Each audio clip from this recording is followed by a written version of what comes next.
পর্দায় কাজ আমার ভীষণ ভালো লাগছে। আমি অনেক ভাষা নিয়ে প্রকাশ করার ভালো লাগছে, খুব ভালো লাগছে। আমি কি বলবো বলতো, এবার নতুন গুঞ্জন উঠেছে প্রিন্স সিনেমায় ইধিকা পালের নাম বাদ পড়েছে এবং প্রিন্স সিনেমায় যুক্ত করা হয়েছে কলকাতার আরেক জনপ্রিয় অভিনেত্রী জ্যোতির্ময়ী কুণ্ডুকে, যিনি প্রজাপতি 2 সিনেমায় দেবের বিপরীতে নায়িকার চরিত্রে অভিনয় করেছেন।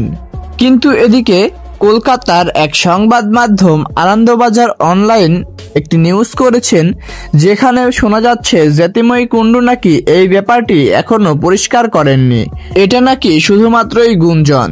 কিন্তু এদিকে এই প্রিন্স সিনেমার পরিচালক, তার সঙ্গে নাকি আপেক্ষিকভাবে কথা হয়েছে জ্যোতির্ময়ী কুণ্ডুর।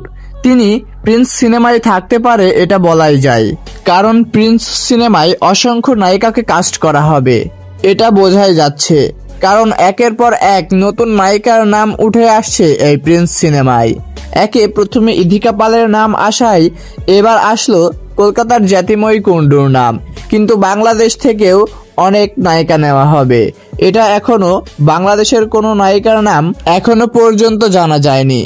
তো ভিউয়ার্স, বাংলাদেশের কোন নায়িকাকে আপনি শাকিব খানের বিপরীতে দেখতে চান অবশ্যই কমেন্ট বক্সে জানিয়ে যাবেন।